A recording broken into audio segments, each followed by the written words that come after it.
some tactical disadvantage to ensure that there is no damage to any of the civilian aircraft. And this was also brought out in our press briefing during the day. So I will now hand over to my colleague to cover the events of 9th onwards.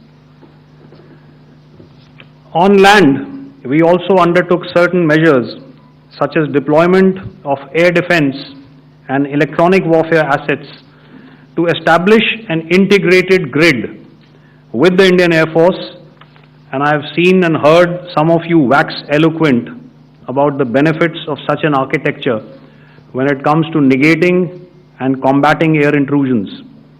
We also carried out deployment to include movement of our forces in the land, sea and air domains.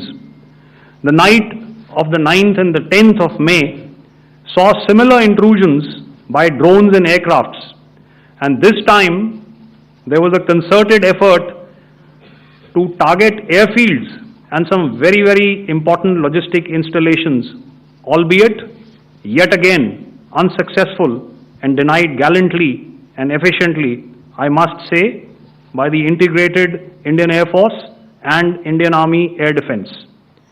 We further strengthened our deployment and also initiated some pressure points to send a very clear and unambiguous message to the other side to desist from any misadventures on land. Some of the airfields and dumps saw repeated attacks in waves from the air. All were thwarted. The Pakistan Army has reported to have lost approximately 35 to 40 personnel in artillery and small arms firing on the line of control between the 7th and the 10th of May. What the other side had probably also not reckoned with was the speedy and precise turnaround and hit back by the Indian Air Force. And I will yet again ask Air Marshal Bharti to speak about these significant and game-changing strikes. I will thereafter request Vice Admiral Pramod, my colleague and Director General of Naval Operations, to tell us about some very telling naval maneuvers in the Arabian Sea that exerted pressure on the night of 9th and 10th of May. Over to you, sir. Thank you. Commencing about 2000 hours, that is 8 p.m. local time, on 8th of May, several Pakistani unmanned aerial systems, drones, combat vehicles attacked multiple IF bases. These included Jammu, Udhampur, Pathankot, Amritsar, Bhatinda, Nal, Dalhousie, Thois, Jaisalmer, Uttarlai, Falodi, Nalia. These were almost simultaneous and they came in waves. All our AD guns and other systems were waiting for them. All these waves were neutralized by our trained crew using the air defense systems that they have, and also some of them were utilized using our legacy systems like Pechoras and IF Summer, which we have recently acquired. And some were neutralized by the Garud snipers. There was no damage on ground from these incursions and these mass raids, if I could call them, from the Pakistani side. However, following these relentless attacks on our air bases, on our forward positions and on our civilian targets, this was time to convey some message to our adversaries. And therefore, a decision was taken to strike where it would hurt.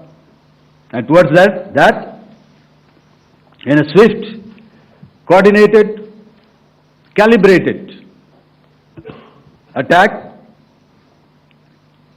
we struck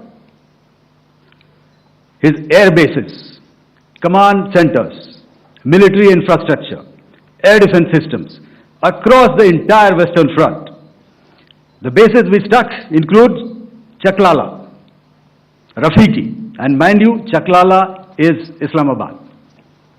Rahim Yar Khan, Sakar, sending a clear message that aggression will not be tolerated. This was followed by strikes at Sargoda, Bholari, Jacobabad.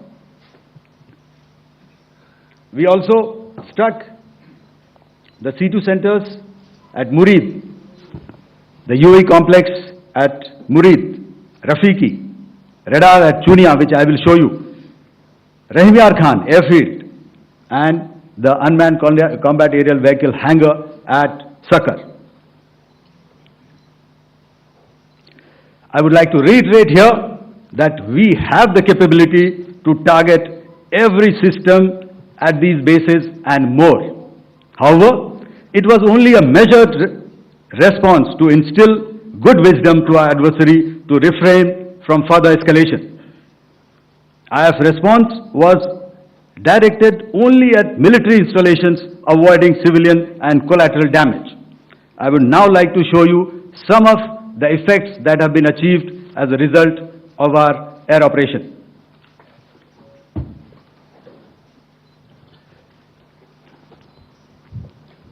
Here is the Pasrur air defense system, if you could see. Zoomed up view, this is the radar mounted on a high tower.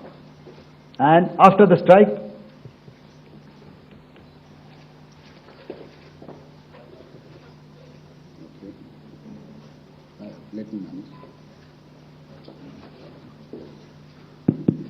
thank you. Can you hear me? Yeah, thank you. And after the strike, this is what has happened. This radar has been taken out, completely burnt. Next slide, please. The Chunia air defense radar, which was taken out on 7th and 8th. This is the radar site. A blown up photograph, once again, on a tower. Not very clear, but what you see very clearly is the after effect after we have struck. The radar head has been completely decapitated. Next slide, please. Arifwala air defense radar. In this complex, you see how it looked before, blown up image, and after really blown up. Next. Now coming to Sargoda airfield. Remember, this is one of their important airfields wherein they have a lot of assets, F-16s, other assets which they keep getting, training institutes. And we have stuck this airfield.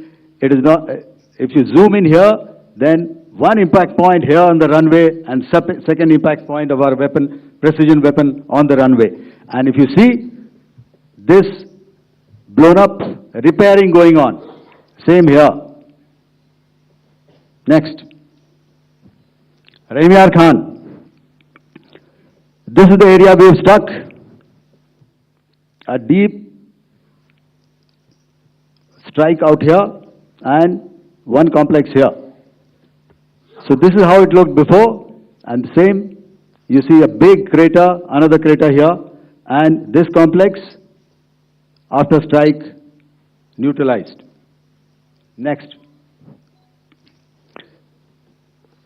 Chaklala airfield, Noor Khan, once again a major air base, a lot of their logistic assets out here. This was the chosen complex that we intended to strike and convey a message. Next slide, please. This is how it looked before, and this is how it looked after our strike. Next. Sakar. We chose the radar site at Sakar. This is the radar site, and after it was struck, this is the aftermath, completely burnt out. Next, please. Aircraft shelter. This is how it looked before the strike, and this is how it looked after the strike. The roof of the buildings completely caved in and burnt. Next. Bholari airfield, aircraft hangar. This is how it looked before, and this is how it looked after the precision strike.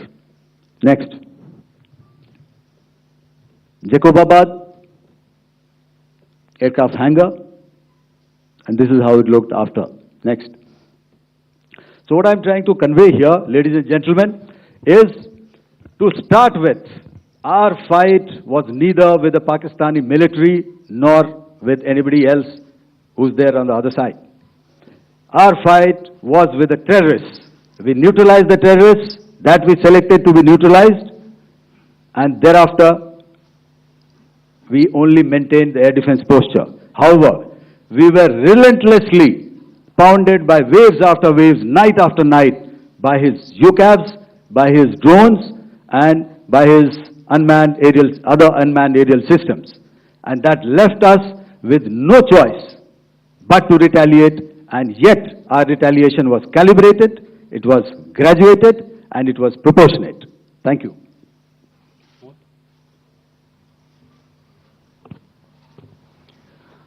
Good evening, ladies and gentlemen. In the aftermath of the cowardly attacks on innocent tourists at Pahalgam in Jammu and Kashmir by Pakistani-sponsored terrorists on 22nd April, the Indian Navy's Carrier Battle Group, surface forces, submarines and aviation assets were immediately deployed at sea with full combat readiness in concert with the joint operation plan of the Indian Defence Forces. You may be aware that we tested and refined tactics and procedures at sea during multiple weapon firings in the Arabian Sea within 96 hours of the terrorist attack. The aim was to revalidate our crew, armament, equipment and platform readiness to deliver various ordnance on selected targets precisely. Thereafter, our forces remained forward deployed in the Northern Arabian Sea in a dissuasive and deterrent posture with full readiness and capacity to strike select targets at sea and on land, including Karachi at time of our choosing. The forward deployment of the Indian Navy compelled Pakistani naval and air units to be in a defensive posture, mostly inside harbors or very close to the coast, which we monitored continuously. The Indian Navy maintained seamless maritime domain awareness throughout the duration and was entirely aware of the location and movement of Pakistani units. In effect, we had and continue to have good battle space transparency using our maritime domain awareness grid. As you are aware, our response has been measured, proportionate, non-escalatory, and responsible from day one. Accordingly, the calibrated approach considered all options, including the ability of the Indian Navy for offensive action from and at sea. As part of this escalation control mechanism, the application of force by the Navy was planned in a synchronized manner in coordination with the Army and Air Force, the highlight being teams from the three services working closely in an integrated manner. Along with the kinetic actions by the Indian Army and Indian Air Force, the overwhelming operational edge of Indian Navy at sea contributed towards Pakistan's urgent request for a ceasefire yesterday. As we speak, Indian Navy remains deployed at sea in a credible deterrent posture to respond decisively to any inimical action by Pakistan or Pakistan-based terrorists. Thank you. Samno Varna, Jai Hind. Now I'll hand over to Director General Military Operations for further proceedings. Ladies and gentlemen, on the 10th of May, in the morning, even as we were getting into a huddle to wargame the events of the previous night, a routine exercise, I received a message on hotline from my counterpart in Pakistan seeking my willingness to communicate. since our initial aim was to strike at terror camps, and all our actions in the subsequent days were in response to the intrusions and violations by the Pakistan Air Force and its army, it was decided that I would indeed speak with my counterpart.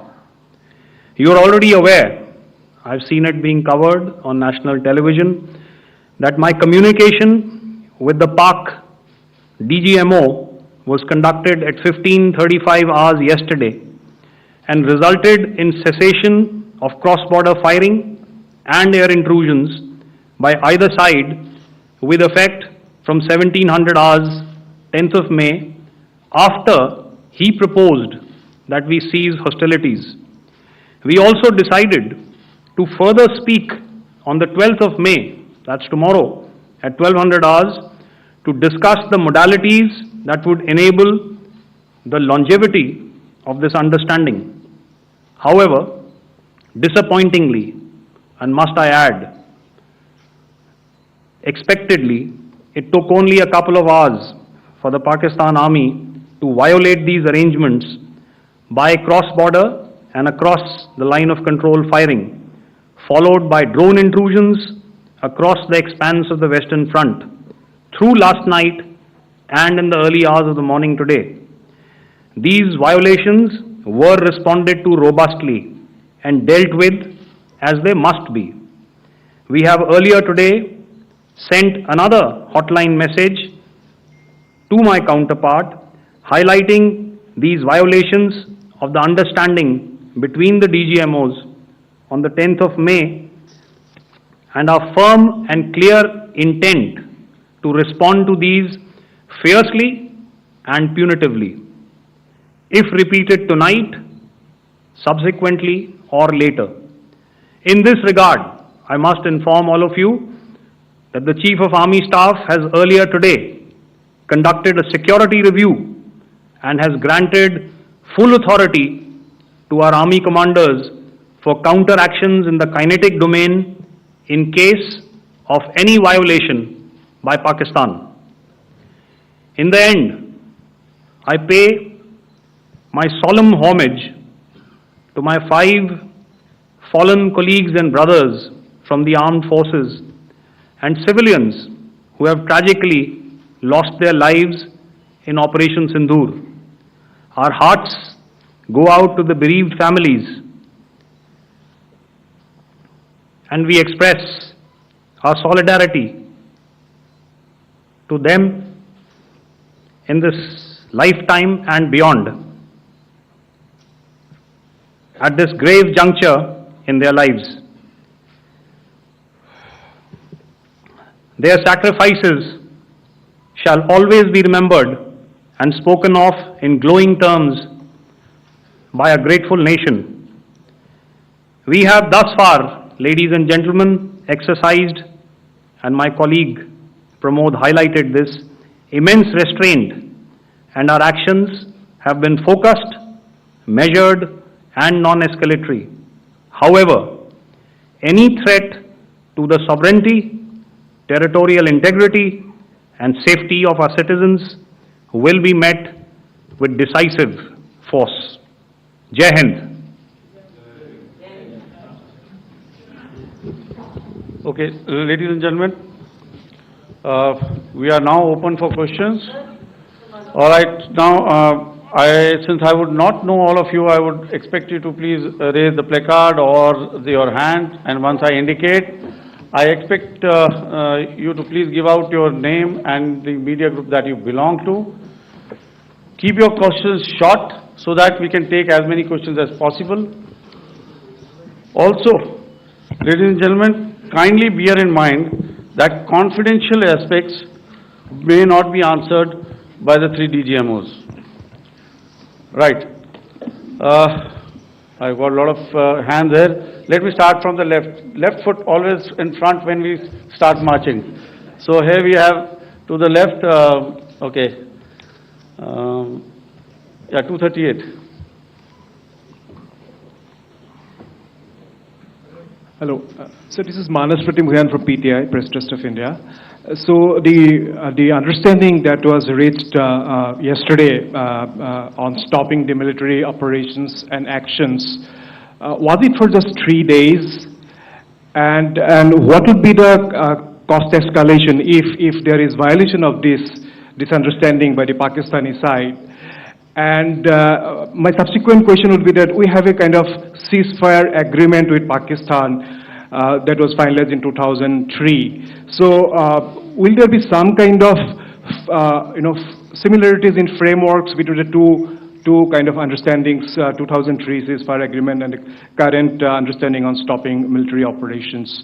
And again, what are the cost that will be incurring on Pakistan if Pakistan again resorts to this kind of terrorist activities, because we have made it very clear that the cost will be very high. So I would like to have your thoughts on it.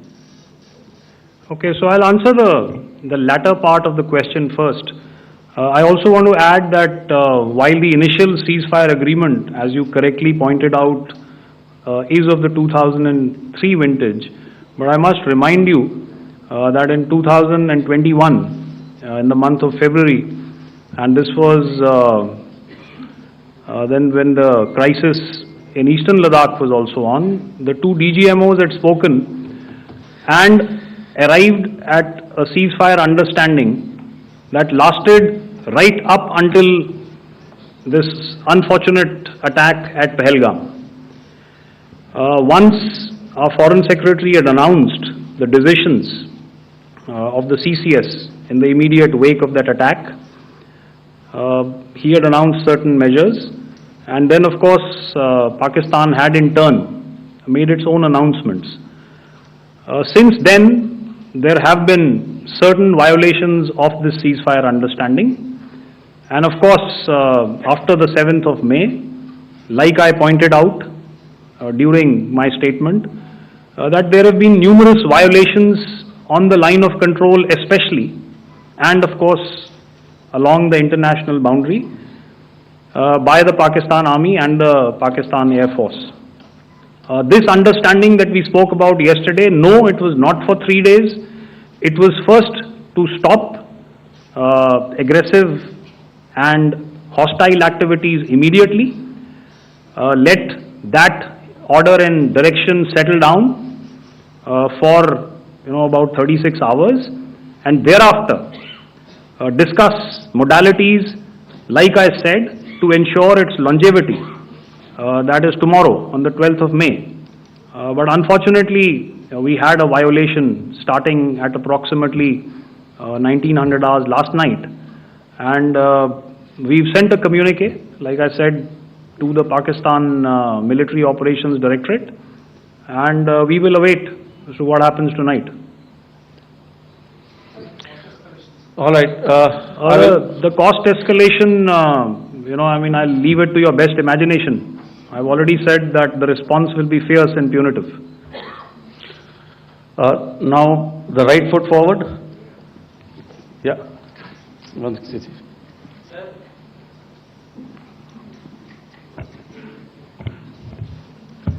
Sir, I am Ajit Dubey from ANI, sir. Sir, my question is that you talked about the loss of lives to the Pakistan Army, that was around 35 to 40 kills secured by the Indian Army. Sir, can you tell us what would be the total loss of life to the Pakistan Army in both Army and Air Force attacks, sir?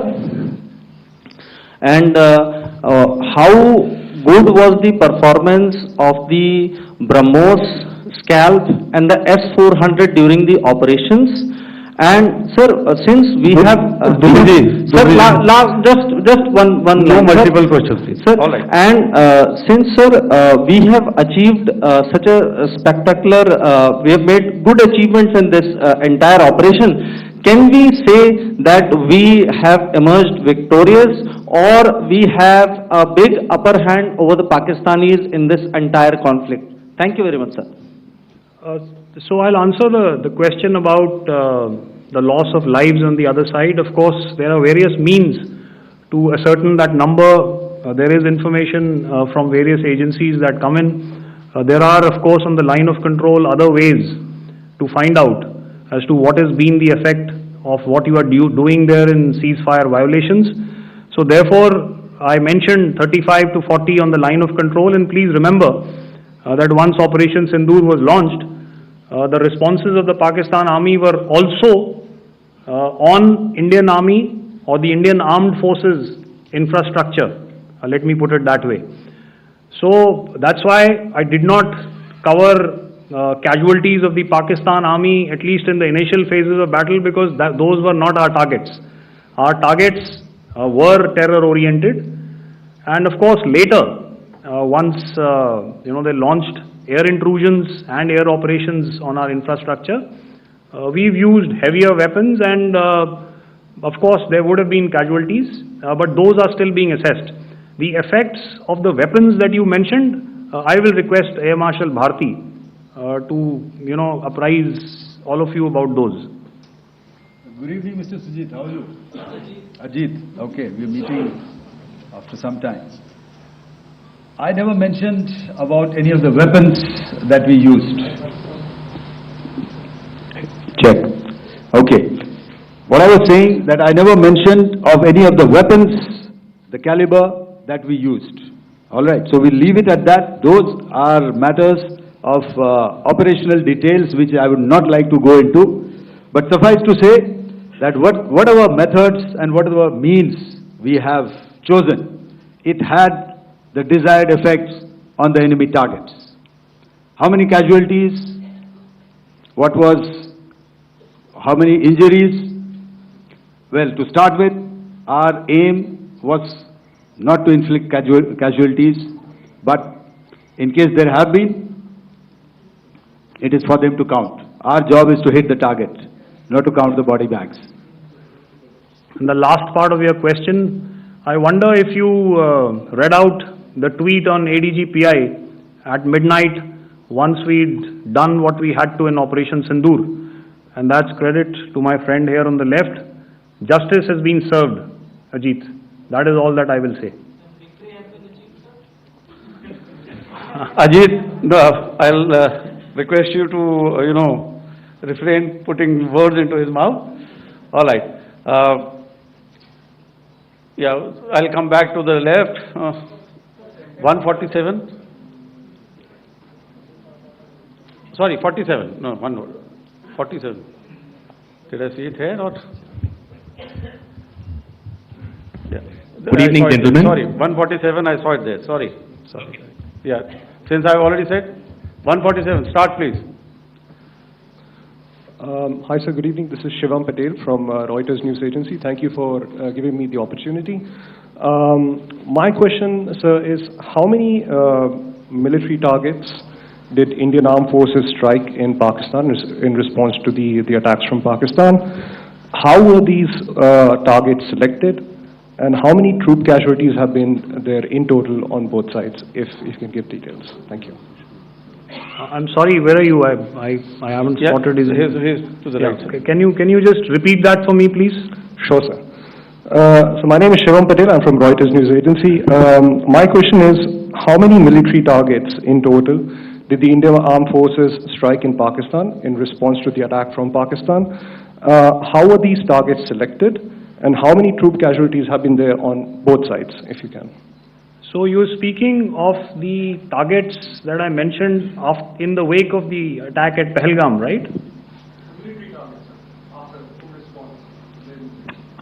Yeah, I think it's amply clear to everybody here that the Pakistan Army has not crossed the international boundary, neither in the plain sector nor on the line of control. So the intrusions have been in the air. There have been certain attempts on the line of control when ceasefire violations have been on to try and infiltrate and carry out and perpetrate activities that we are all very well familiar with. Whether these are by terrorists or by the Pakistan Army or its special forces and commandos is difficult to say, but each of these have been effectively thwarted. So therefore, as far as engagements of military targets on the other side is concerned, I thought Air Marshal Bharti covered those very well and in detail, and he also mentioned as to how they went about targeting those. I think those images were very clear and very, very graphic in telling us as to what we needed to hit. And you'll remember right at the outset I said that we even went into what was the construction in each of these locations and therefore decided on the vector that had to be utilized. Please. Okay, if I could add to what the DGMO has said. I have already detailed the targets. Now, whether it is X numbers or Y numbers that is immaterial. And what damage have we inflicted, you have seen. What are the casualties on the other side? As I said, that is for them to count. As far as we are concerned, from the air defense side, if they had a choice, they would have definitely come in. They are fighters, there are more numbers of UCAVs. It is not that they did not intend to come in. It is only that our robust AD posture prevented them from coming in. So that must be known, and that must be realized by all the audience here. Yeah, I'll come to the left now, 24.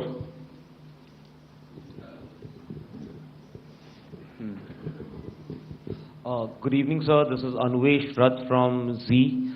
Sir, I wanted to know on the first briefing which was done by FS and two representatives from Air Force and Army, you showed a list where there was 21 places in that list. You have stuck 9. Are more operations going to be held? Is Operation Sindoor still on? And the second question, thank you, sir. Thank you so much. And also, I want to congratulate all three of you for a fantastic operation that you guys have done. Thank you so much. Thank you so much for that one question. Yeah. Sir, the question. Unfortunately, Rath, is that your name? I'm sorry. As far as operational details are concerned, I am not in a position to share those right now.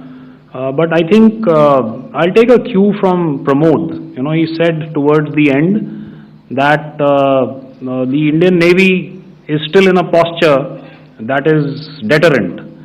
And I have already made it very clear towards the end of what I said that it's only a couple of hours ago that the Chief of Army Staff has carried out a security review and he's authorized our Army commanders to deal with violations of any kind from across the borders in a manner that they deem fit. So again, to reiterate, the response will be fierce and it will be punitive.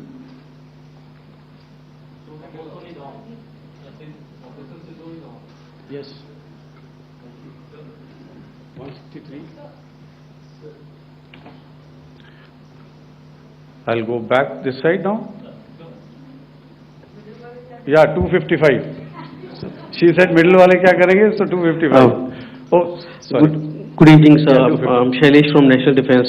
Please allow me, first of all, to pay my gratitude for protecting us Indians. Thank you very much. Sir, since the enemy has been talking about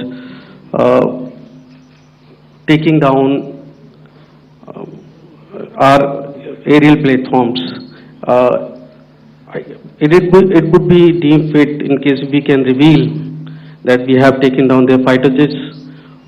What would be the number? Though you said that they may be not good to reveal the platforms, but since this has come from various quarters in Pakistan, so I believe that we need to answer, in case if you can, sir, if you may allow. The question is for me? Yes, sir. Okay, and if I get it right, you want to know how many of their planes we have downed? Yes, sir. Yes, sir. All right. See, as I said, their planes were prevented from coming inside our border. All right.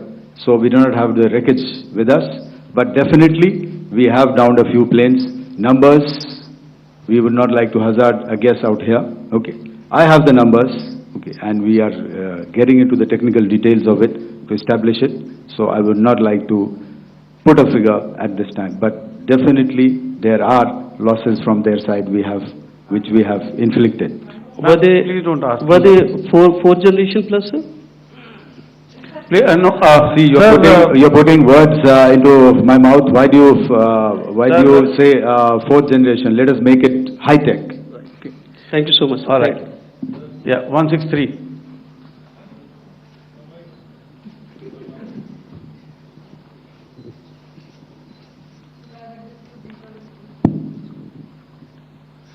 Sir मैं मंजीत नेगी हूँ आज तक से। मेरा सवाल ये है कि इस पूरे ऑपरेशन में जो आतंकी ठिकानों को निशाना बनाया गया, क्या नंबर्स कुछ बता सकते हैं कितने आतंकी मारे गए? कुछ नाम सरकार मतलब कुछ नाम मीडिया में आए भी हैं जो बड़े उसके मास्टरमाइंड थे। और एक सवाल जो आज एयरफोर्स ने एक ट्वीट किया कि ऑपरेशन सिंदूर अभी जारी है और सरकार की तरफ से भी कहा गया। और पिछली बार जब विदेश मंत्रालय की प्रेस कॉन्फ्रेंस पहली हुई थी उसमें वो लिस्ट दिखाई गई थी कि 21 टेरर कैंप आइडेंटिफाई किए गए हैं। तो क्या जो बाकी बचे हुए टेरर कैंप उन पर भी कार्रवाई होगी? और एक नंबर अगर आप बता पाएं कितने टेररिस्ट मारे गए? Sir, before you answer, sir, before you. Manjeet ji, 3 questions. The third one has just been asked here before. So 21 this thing. So I'll request the first to be answered so that we have more number of people who can ask. Manjeet, जब मैंने statement दिया तो मैंने शुरू में ही कहा कि जैसे ही ऑपरेशन सिंदूर कॉन्सेप्चुअलाइज हुआ तो हमारा जो पीछे की कार्रवाई होती है स्पेड वर्क और टारगेट्स को आइडेंटिफाई और एनालाइज करने की कार्रवाई शुरू हो गई थी। मैंने जब स्टेटमेंट दिया तो मैंने बताया कि बहुत सारे थे, हमने 21 दिखाए होंगे और भी हैं, लेकिन वो लिस्ट फिल्टर करते करते 21 तक पहुंची। अब क्या आगे एंगेज किए जाएंगे? अगर जरूरत पड़ेगी तो जरूर एंगेज किए जाएंगे, लेकिन मैंने बताया कि इस समय जो इंट एजेंसीज ने हमें बताया कि फलाने कैंप में प्रेजेंस है, हमने उनको एंगेज किया। कुछ नाम मैंने लिए, कुछ नाम अभी पुख्ता किए जा रहे हैं। मैंने आपको बताया कि जो इंट एजेंसीज ने अभी तक असेसमेंट किया है उसमें उन्होंने कहा है कि तकरीबन 100 से ज़्यादा मारे गए हैं। और एक आज आपने तस्वीर भी देखी कि काफ़ी प्रोमिनेंट जो फ्यूनरल था, काफ़ी प्रोमिनेंट एक जो हस्ती हैं वो ऑर्गेनाइज कर रहे थे, और उस फ्यूनरल में और कौन कौन लोग अटेंड कर रहे थे वो तो आपने देखा ही। तो आप लोग सब समझदार हैं और मुझे ये कहने की ज़रूरत नहीं है कि इन लोगों को कहाँ से सपोर्ट मिल रहा है। अगर नहीं मिल रहा होता तो ऑपरेशन सिंदूर नहीं होता, तो उसी की वजह से है ये ऑपरेशन। तो मेरे ख्याल से मैंने आपके सारे सवालों का जवाब दे दिया है। Ma'am. Sir, next is from 17. Sir, मेरा नाम अंजू निर्वाण है, TV9 भारतवर्ष से। सर, मेरा सवाल ये है कि ऑपरेशन सिंदूर में हमारी जो इंडियन नेवी है उसके बारे में सर थोड़ा सा बताएं कि किस तरह की उसकी भूमिका रही, क्योंकि हमने इस दौरान सर देखा कि बहुत सारी स्पेकुलेशन भी रही और ये बोला गया कि कराची तक हमारी नेवी ने ऑपरेशन किया है। तो सर इस पे थोड़ी सी क्लैरिटी चाहिए। और सर हमने कौन कौन से फाइटर एयरक्राफ्ट डाउन किए हैं, अगर उसका भी थोड़ा सा क्लैरिटी मिल जाए तो अच्छा रहेगा। तो मैं आपका पहले सवाल का जवाब दूंगा। I will make few sentences and leave it for your imagination. First of all, as I mentioned, we have quantitative and qualitative edge to deliver a massive blow to our adversary, and we completely dominate in the maritime front. Indian Navy's action is part of the escalation ladder mechanism which we have worked out amongst 3 services.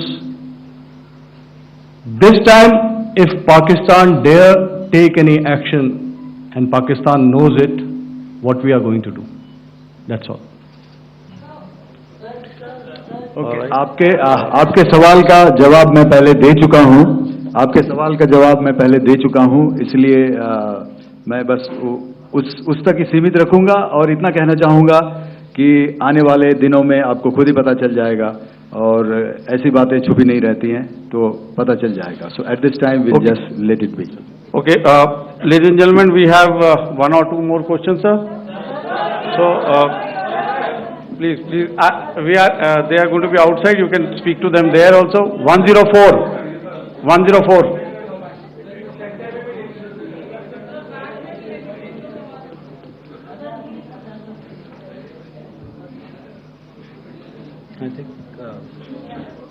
Yeah, ask, sir. So Dinakar with the Hindu newspaper. Are you surprised that you got this question? No, sir. I'm waiting for this to look. Sir, can you give a number of assets we lost, because there's been a lot of speculation going on. International media are writing a lot of things about our platforms, including Rafale. I mean, Pakistan claiming that Rafale has been downed, etc. Can you put that question to rest and clarify on that? I guess that question is for me.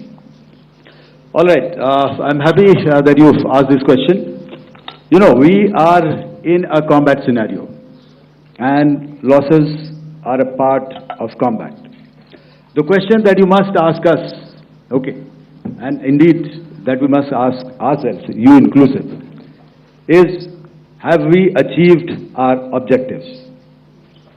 Have we achieved our objective of decimating that terrorist camp? And the answer is a thumping yes. And the results are for the whole world to see. As for the details, what could have been, how many numbers, which platform did we lose? You know, at this time, I would not like to comment on that, because we are still in a combat situation. And if I comment on anything, it will only be adversary. So we don't want to give him any advantage at this stage. All I can say is that we have achieved our objectives that we selected, and all our pilots are back home. Thank you. Okay, hold, please don't, please be civil here. So we'll have 220 now. Hello sir, this is Anita Chaudhary sir from Swadesh newspaper. मेरा सवाल है, क्योंकि ये हमारे जो पहले जो action रहा वो आतंकवाद के खिलाफ रहा, तो आतंकवाद में अजहर मसूद की तरफ से एक बयान जारी किया गया था जिसमें उन्होंने कहा कि हम इसका बदला लेंगे और जहाज रुलाएंगे. तो क्या अगला, अगर खुदा न खास्ता अगला टेरर अटैक